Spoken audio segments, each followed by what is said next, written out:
We don't talk about politics here on Switchcast unless they are automotive related. Oh, boy. But the election just happened. Don't go anywhere. Promise. We're still not talking about politics. We are going to talk about how cars might be related to the election. Alrighty. Is this one of those things where, like, President Biden loves Corvettes and they like to pull them out, wheel them out, and stick them in his C2 every once in a while? No. Oh, sweet. No. Cool. No Something conspiracy theories here either. Although the incoming president-elect, is that what they call it? Yes, sir. Did have some Lamborghinis back in the day, although apparently he didn't really own any of them. They were just on loan. But anyway, I wish I had that kind of status. Yeah. Oh my God. I would love to have a GT3 just on loan because I can influence people through the camera business here. Right. Not Doug recommends Porsches. Perfect. No, but there's a legitimate question, right? So people are always making investment decisions, home buying decisions, car buying or selling decisions based on a number of outside factors. The weather. Yes, actually, people will say, well, I don't want to sell my car until spring. Spring, the market's going to be better. I'm like, well, I'm glad your crystal ball is working. And one of those factors, along with interest rates, is the election, right? People say, well, if such and such president gets elected, if this person wins the election, then our democracy is doomed. In fact, I think both sides of the aisle said that this election. So 50% of the people in America thought that the world was going to end if their candidate lost, and the other 50% of people thought the world was going to end if their candidate lost. 100%. And of the people thought the world was going to end for some reason. Actually. Alrighty, let's get this back into cars. Okay. Where are we going? So I had an anecdote, right? And this sums up what I hear all the time. People ask me, well, what's a good time to buy or sell a car? And I'm like, the best time is whenever is the right time for you, when your finances are in order, when you're ready, when you feel is right. Well, should I wait for this, or when the new car is coming out and it's going to affect the value, or this or that? And I'm like, just freaking do something. Just do something. I had somebody, we have a Porsche 930 and the customer wanted to sell it, has been wanting to sell it. And I said, hey, I think we should run it on Bring a Trailer. We're not having a ton of luck on the open market. And so he says, well, let's wait until the election, because I think a lot of people are waiting until after the election to see what happens, to see who wins, because if so-and-so wins, then the economy is going to be great, and I think that'll drive values up. More people will be buying and spending money. And I said, okay, well, it's like 2 weeks from now. Like, I don't really care. We need to take the car off the market before we put it on Bring a Trailer anyway, to kind of clear, the internet cache of people's memories of the car and stuff. So it's a fresh listing when it goes on Bring a Trailer. So I'm like, okay, fine, whatever. He's like, well, don't you think that's going to happen? I'm like, it could go either way, right? If whatever candidate you think is going to open people's wallets doesn't win, then won't you be remiss for having waited, and it'll go the other way and you wish you sold your car? So whatever, we waited and things went the way that he wanted. So I called him up literally the day after the election and I said, okay, great. Let's list your car. He goes, well, don't you think now that this is happening that, stuff is, things are going to get even better and people will be spending money. So, maybe we should wait a little while and wait longer till the market goes up more. And I'm just like, bro, we can sleep. Honk shoe. What? Like honk shoe. Shoe. Like one of those. Get some honk shoes. I'm like, we can wait for eternity. Like, if you want to wait for Jesus to come back because, the people who aren't raptured are going to spend more money on cars or something, like, let's do that. Maybe Jesus himself will want this exact 930 turbo to tool about the apocalypse. No, he only drives Hondas. He said, me and my disciples are all in one accord, No, he doesn't speak of his own accord. Well, that too. He's very humble about it. Yeah, exactly. We digress a lot. No, but I was just like, people can't get out of their own way when they're trying to analyze this stuff. And I go back to 2020, right? 2020 was a terrible year for a lot of people, but it was the most glorious year ever for the car industry for one simple reason. all of the major physical auctions were suspended. So in the high-end car industry, January and August are annoying as all get out because everybody stops buying because they're waiting to see the auction results because they think something's magically going to change. The problem is it either goes the way they want or it doesn't. And then afterwards, they're all paralyzed, but it's like, wow, values went for too much. I'm going to wait for the market to come down. Or, wow, everything tanked at the auctions. Value, I'm going to wait longer because the market's tanking. You know, and it's like, it doesn't make anyone's decision. It continues a paralysis of analysis. And in 2020, it was great because there was none of that. People just decided on their own to do what they wanted to do, regardless of any outside factors. But the discussion point at hand, does the election is there something with a new president or economic policy that will trend one way or another or impact high-end car values? I would like to acknowledge that at least on the surface, the logic seems sound, which is why I think a lot of people get wrapped up in this. And I think also too many people are thinking about cars as stores of value, which they can be, and they are. You know, I have value in my cars that I hope doesn't diminish to zero. That would be great. They're stores of value. It's just better or worse. Yeah, but you know, I always wonder, like, is it a few percent? Like, what's the swing? Like you said, it goes back to the time to sell, the time to buy is when you are ready. That is the period for houses, cars, whatever. So I spent a lot of time because I'm searching for GT3s on classic.com. And classic.com has this really sweet chart for values, and they aggregate results from Bring a Trailer and like all these other places that you can sell a car, and they put them into a chart for you, including global results, which makes it somewhat confusing sometimes. A little bit. So I've looked up the charts for the 930 Turbo and the 996 GT3. When I'm done shopping for one, my life will get boring and I won't be able to contribute anything, I guess, but we are here. What sucks with this is it only goes back 5 years. Oh. So that doesn't really show you. Like, the lines are kind of flat. And the last 4 years are skewed because of the COVID market. Car Gurus to the rescue. Really? Car Gurus has this interesting, not as specific as model, but they have this data you can get at on their website. I don't remember the exact link, but you can go to their price trends. And you can go back to what I found is the earliest selectable date in their little date pickers is November 1st of 2008. So what I did is I punched in... That's not a turning point in any market. Yeah, it's really weird, very specific. So I punched that date in, and I selected... You can only select by brand or type of car. So I put Porsche, Ferrari, Aston Martin, McLaren, and Lamborghini on a trend from Car Gurus and their like index of used car prices. Okay. And it's not just used. I think it's new too. So it's a little, But if you look at this chart, Doug, these lines are kind of like maybe mostly increasing, but like there's dips and there's like peaks and valleys and adjustments and in and out, but like so every 4 years there isn't like a sharp rise or fall or anything. It's just kind of like a little bit of a line. These are all kind of going up, I think, because the prices of cars have increased in general due to inflation and the amount of technology in cars and the increases in values in some of the enthusiast vehicles. But like if you look at their index, it's flat. Like the most significant bump is after COVID. But everything else is like... Except for Aston Martin. Is Aston Martin the red line or the blue line? No, Aston Martin is the green line over here. Oh, okay. All right. Well, I was wrong. I am often. Yeah. And it goes back to...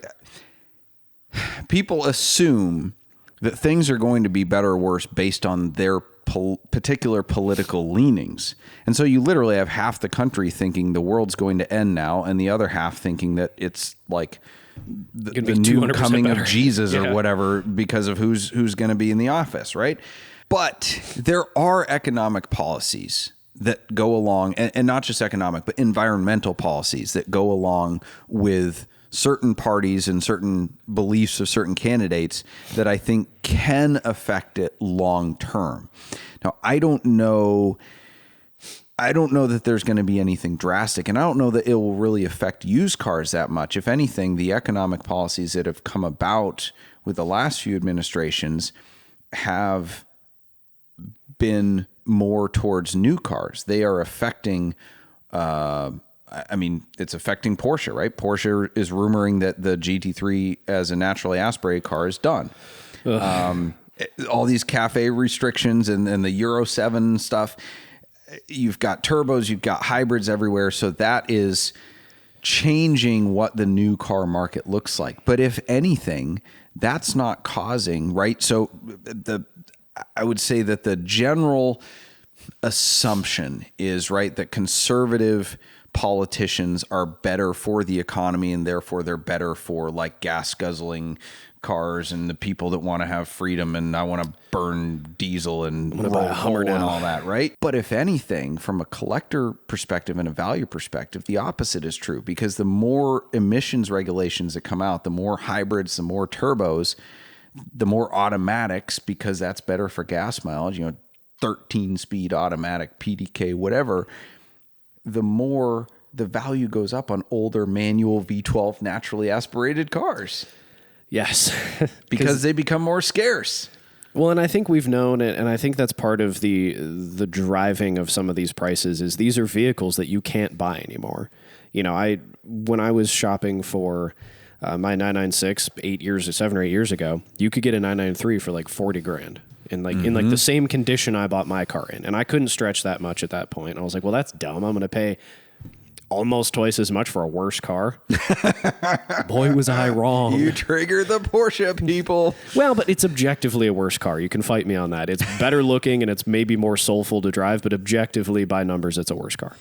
I still want one really bad. And everything. A Toyota Camry is a better car than your Porsche 996, Tyler. And as we've discussed, Jesus drives an Accord. So really, what are we all?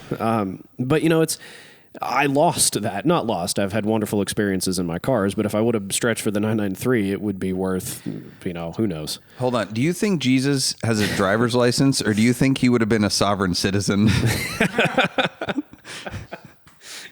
Did he have private on his tag on his Accord in Jerusalem? He's like, I know things you couldn't even believe. I don't need your silly registration.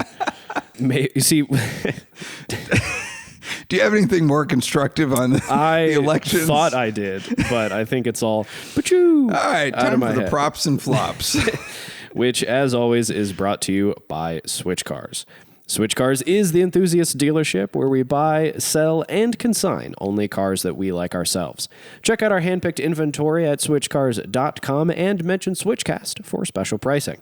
Find more information at switchcars.com or visit our showroom in beautiful Twinsburg, Ohio. Doug, what is the pick of the week from Switchcars inventory? The pick of the week is a 2021 Corvette C8 Z51. Hell yeah, brother. Finished in Zeus bronze. Speaking of biblical cars, that is I was going to say, that's a different god. Yes. Well, it's got the white, yellow, and black interior. Reminds me of like a Lexus LC500 or maybe a Bentley interior. It's multicolored with yellow stitching. It's not for the faint of heart, but I actually kind of really like it. I like an oddball Corvette. Yeah. It's definitely a one-of-one spec out of 15,000 coupes. Don't tell Hank. It is. We've got the sheet. 3,400 Is it like from miles. The museum? Like the No. official? It's like 8 pages of like the breakdown of every single option and how many were produced. But honestly, just the interior itself makes it unique. That color interior, there's only 2 of, period. Oh, wow. Out of 15,000 cars.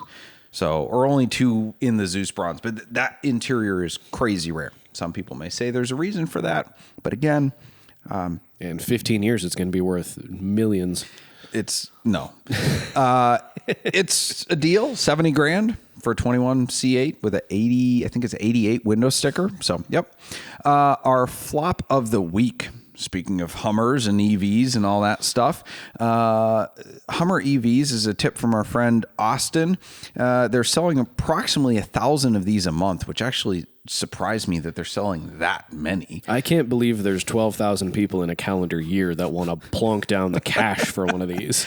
That's crazy. I have seen more of them, though. I've seen like 2 or 3 driving around locally. They're far better looking than a Cybertruck. I'll say that, eons. right? If I was going to spend 100 grand on a ridiculous EV, I'd pick the Hummer before the Cybertruck, hands down. Oh, yeah. I'd probably pick the Rivian above either of those. I would drive a Mitsubishi Mirage instead of a Cybertruck. Have you ever seen the wheels on one of those recently? The tires are like donuts on all four corners. Don't drive over 55. You might. Pew. If you want to spend more than $100,000 on an EV, Hummer EV, you can get the Omega Edition, which is like a $30,000 premium just for larger tires and a matte blue paint finish. Taking a page out of Porsche's book here. That's it. So a good color, but the demand is quite low, and they're listed at $20,000 to $30,000 below MSRP. So basically back to the price of a regular one. Nice. However, there's an enterprising dealer in Texas who had the not so bright idea, you'll see why that's a pun in a second, of wrapping an Omega Edition, which remember is a $35,000 premium just for the blue paint. They wrapped this Omega Edition in matte black and then added another $10,000 in ADM to the price. So you're paying 30 or so extra to have a matte blue color, and then another $10,000 to cover up the special edition matte blue with matte black dealer wrap. Isn't the wrap gonna like kind of fudge up the matte when it comes off? Is that a thing? I feel like matte would be something that you could damage if you're peeling off adhesive. No, I don't think so. It's just clear coat. It's a satin finish clear coat. So Gotcha. the paint is the paint, and you get the gloss from the finish of the clear coat. Gotcha. So some detailer's probably going to say, no, you have to use this special stuff on it. You don't know what you're talking about. It's probably true. Anyway, but they posted this thing for sale on Facebook, which, as I said earlier, I'm learning Gen Z terms. OP finna get dragged. And did they get dragged, Doug? I don't know. Austin just sent me the screenshot of the post. Our prop of the week goes out to Cannonball Garage, our friend Arnie Toman, Jordan Carlson, and their crew. They set the new McLaren quarter-mile world record. That's right, a street-legal CSO McLaren 765 LT that was modified by Cannonball Garage, set the quarter-mile record, which had previously stood for over 3 years, at a whopping 8.61 seconds with 167 mile an hour trap speed. My goodness, that is fast. Quarter mile. Yeah. Quarter mile. Heck yeah. And I think they said there was more in it too. So I have a feeling they'll beat their own record soon. Arnie is a fan of doing that type of thing. Thank you for joining us for Switchcast with Doug Tabbitt and Tyler Sanders, produced by Ethan Huffnagel. Switchcast is an automotive entertainment and opinion show, and nothing we say should be taken very seriously. We do not give tax, investment, legal, emotional, or professional advice, and the only licenses we hold are driver's licenses. The opinions expressed on this show are exclusively held by the people pontificating at that moment and do not reflect the values of our producers or sponsors.